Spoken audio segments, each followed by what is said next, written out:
guys, welcome back to WeWatchedAMovie. I'm Mike, he's Jay. I said, God damn! This is the Rings spoiler review. Rings spoiler review. Okay, so here's the big reveal, guys. Are you ready? Here we go. Samara's name is actual Samuel, and she has a dick! Job's done. This isn't your typical Friday night, M. Jay. Night Shyamalan. No one cares about what you did this weekend. Hey, they do. This is a spoiler, so don't watch this if you haven't seen the movie. So anyway, the big reveal really at the end of this movie, and you find out all this shit's been going on, everything's been happening, Samara's back and everything because she wants to have a rebirth, and she's using the main girl in the trailer you see, she's using her as a vehicle so that she can be reborn into a physical reality. Surprise, bitch! It's not over yet! That's it. That's it. Fuck how you feel. For real. That's it's Jason Goes to Hell. If you guys remember Jason Goes to Hell, you don't see much of Jason during that film, which is, he looks badass when you do see him, but it was all about Jason jumping from body to body to body. It's not like that necessarily, but it is pretty much the point where Jason needs a body to be reborn. Well, it's stupid though, man, because like, how many times it's always some chick like Kate from Lost who fucks it up because she's like, no, I need to help her. No, you just need to pass the fucking tape on. It's like an STD, only when you give it to someone else, you get rid of it. It's like It Follows. And basically, if that were an STD, we'd all be fucked. What, the watch me? Guys would be fucked, because girls would give it to them. Are you It Follows? No, STDs. I know. If a girl gave a guy an STD, right? Yeah. If a girl got an STD, she can get rid of it anytime she wants to. Why is that? But if a dude gets an STD, right? Then he's going to get thirsty, and he's going to get desperate, and he's going to reek of it, because you reek of it when you're thirsty like that. Much experience, do you? Yeah. And, you know, he's not going to be able to get laid, and he's just going to fucking die. So, but I went somewhere. I don't know where you're going. I was crazy. I'm just letting you guys know that. I was going to help you out, but the exit was too far gone. So, they're on an airplane, and this fucking idiot who looks like Scott Eastwood is like, he just turns around and way too much information he gives to the girl next to him. She's like, hey, how are you? He was like, have you ever heard of the tape that kills people? Immediate. And she's like, what? And he's like, I just watched it exactly 7 days ago. I only have to survive 5 more minutes. I'm going to get on an airplane and I'm going to unbuckle my seatbelt and walk to the bathroom. Like, this dude would have been the first guy dead in Final Destination. Yeah, he was already dead. Like, it was obvious like that. And that's the thing. That was one cool thing they do showcase, I suppose, is that Samara can get you anywhere. It doesn't matter if you're on an airplane, a fucking boat, you're at the bottom of the ocean, that bitch is going to find you somehow. She's like that girlfriend that never leaves. Like, after you break up, it's like, well, I broke up with you a month ago. It's like, I didn't get the memo. I was like, what? It's pretty stupid, though. Like, you know that she comes through fucking TVs to kill people, and he gets on a plane where every seat has a TV. Yeah. Motherfucker might as well go to a Best Buy. I'll be safe here. It's like, I don't know what, the movie itself, I feel like it was an analogy of Wayne's World. It's like, I gave you a gun rack. I don't even own a gun. It's like they give you much less that would necessitate a rack. The story felt incomplete. Like, they wanted to go somewhere with it, and then they just really didn't. So they started throwing in the normal stuff. Vincent D'Onofrio appears. He's the guardian guy, basically, of the cemetery, of Samara's grave, where they track her down, and again, they have to give her a peaceful end, so they have to burn the body. So Vincent D'Onofrio lets them on the path, you know, helps them around, and then you find out that Vincent D'Onofrio is actually the father of Samara, who kidnapped this girl 30 years ago, when he was a priest, kept that bitch downstairs shackled, fucked her, found out what Samara was, and tried to kill her, or kept her alive, but the mother wanted to kill her, and then treated Samara like shit. So basically what you're saying is, what happened was, this chick watched a tape, her and her boyfriend went to investigate the tape, it led them to a guy's house who was, in one way or another, Samara's father, and he turned out to be a giant asshole. I thought we were talking about the new movie. That's the first movie. Oh, yeah, because I was going to say, I liked how you explained it, except for the overly criticism that came out of your face, but yeah, I did. It's the same thing. It's the first movie. That's what I'm saying. Yeah, I know. I was joking. Now I feel weird. But yeah, you're right. It's copy and paste. It's copy and paste, copy and paste, copy and paste. And that's what happens when they ran out of an idea middle through the movie. They're like, well, we don't know how to end this now. We don't know what we're doing. And we also were going to talk about the, what's his Googly's name? The professor? Galecki? That sounds like such a fucking creeper name. Let's get a badass. But anyway, the guy from Big Bang Theory and Roseanne. So we talked about a little bit in Galecki's fascination with the tape, because he finds the tape at an old thrift store at a flea market, finds it, wants to prove life after death, figures out, he shows somebody else the tape, you're saved. Starts like a hipster cult with it. I don't get that. And that's what he's doing. That's essentially what he's doing. And they have a club, literally like a Blade club. I was hoping Blade would drop in there and fuck shit up. That's exactly what I couldn't put it together in my brain, but that's exactly what it was like. I was waiting on Blade to walk in. It's like the Daywalker, because it was like, it just felt the same thing. There's like techno music playing, and blood coming from the sprinklers. Yeah, I wanted Stephen Frost to show up, or Deacon Frost.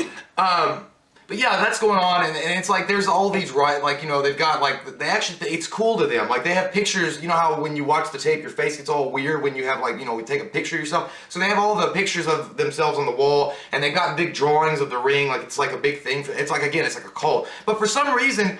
But it's like a new metal cult. Yeah, but this Galicki Licky my nutsies, he goes from so the character starts out, I'm thinking he's a dickhead that's so obsessed with this, that's all he cares about, and he'll sacrifice and use anybody to get what he wants just because he wants to prove this theory that he has. But then it does a complete 180 on him, and he's all of a sudden a good guy that wants to help him stop it.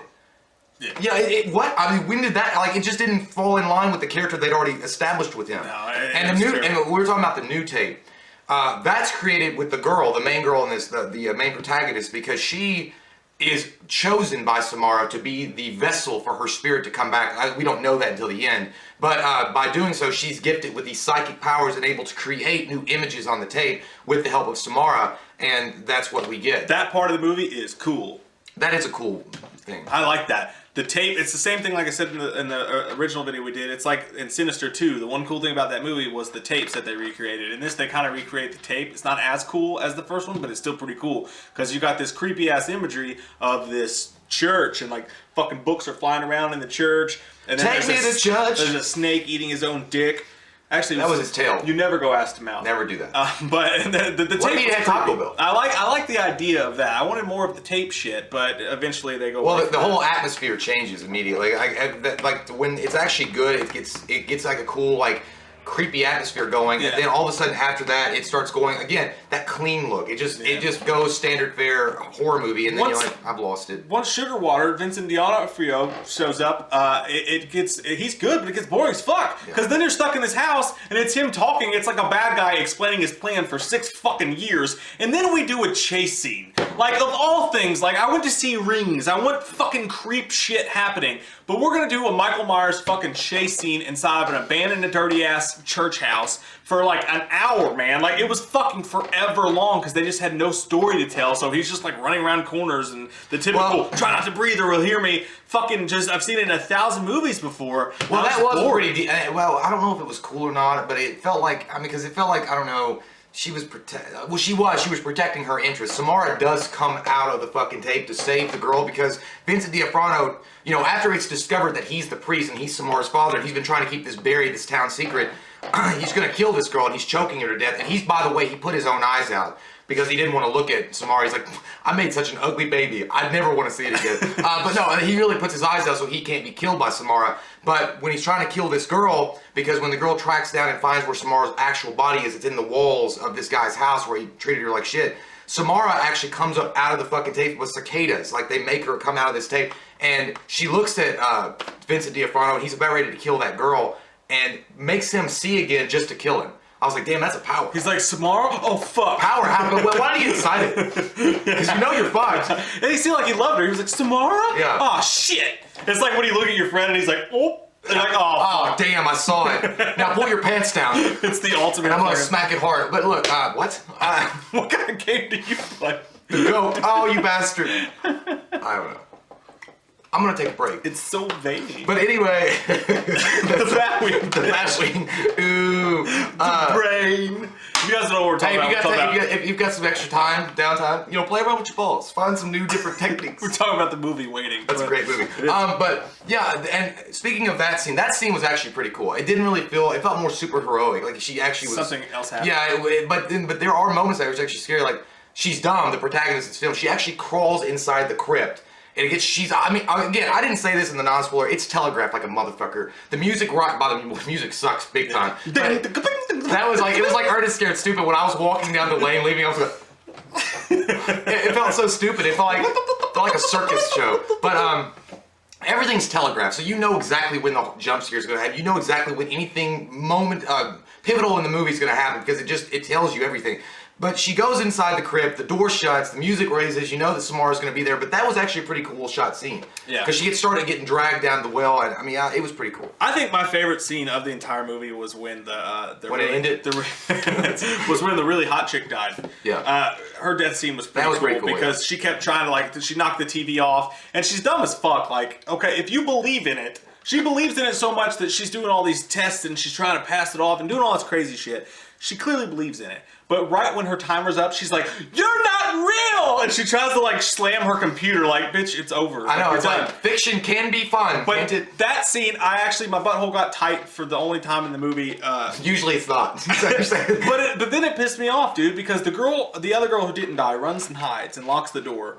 And, the whole thing is that Samara comes after whoever watched the tape. Exactly. And the original, the first time she kills somebody in the thing was those two schoolgirls. She kills the girl in the closet upstairs. She doesn't even worry about the other one. Yeah, she didn't wait around the kitchen eating ho-hos. Yeah.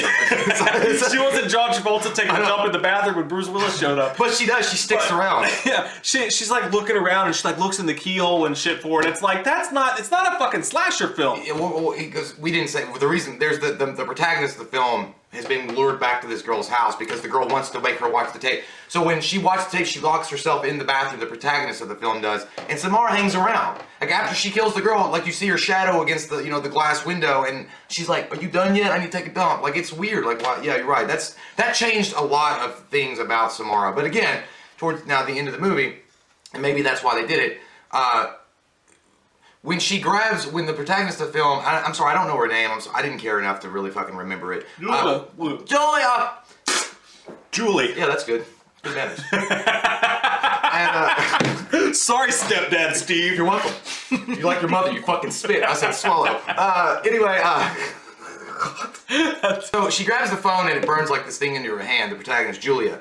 And you find out that it's Braille, and it actually says at the end of the movie, her all of a sudden super smart boyfriend. Oh god, man, that's fucking stupid. I know. Her super smart boyfriend, he's not. That's the joke. He's just a pretty face to be in the movie. He somehow puts together how to translate Braille on Google, and he's doing it, and he finds out it says rebirth. And that scene in the trailer you see where she's pulling the hair out of her mouth and shit, she is actually becoming Samara, and that's what it is. At the very end, the mirror fogs up, and then the guys in the next room is like, "Julia!" And then it's she bones her name, she's like, "Ew." And she's Samara.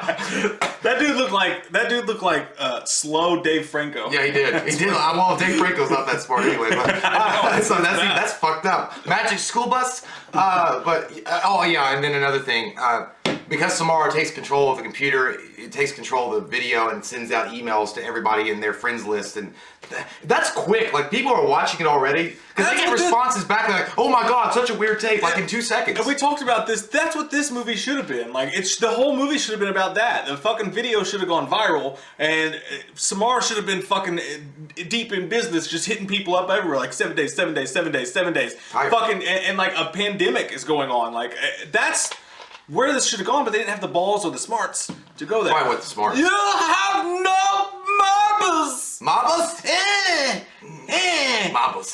Comment down below. Do you guys think, I'll ask the same question here because, as we did on the other one, is do you guys think they should continue? And how can we continue? Should we pick up with this story, with the tape going out, and actually do the viral story where the tape's gone viral? I mean, you could. I think they could. And actually, now that Samara is back on the physical plane, she's no longer just a spirit that can come out through the tape, which makes, why does she need a tape anymore anyway? She's actually here physically. That's another question. I think they need to update her skill set. Yeah. I think she needs to get some new ways to kill people, because the same old is getting fucking old. Go back to school. It's cool and I like it, but she needs something else. She can't be such a one-trick pony. Yeah. She's got to have a sidearm or something, She needs a side hustle. She can't just keep looking at fuckers. She's gonna get tired. What if that eye goes bad? She needs to find one of her own version of stick and train her. Exactly. She needs to learn some karate or some shit. So, what do you guys think her new fucking weapon choice should be? How do you think they should make her scarier to where she could do more than just fucking look at you? Comment down below, let us know. We love your fucking faces, god damn it! And if you're new to the channel, click that subscribe button and get some wham opinion. Love you, sexies. Oh yeah, whammies. Ooh. They all want to be called whammies. There was the three. Yeah, whammies. You're whammies. I like it. Shut the fuck up. They like it too. We watched a movie. Yeah. We watched a movie.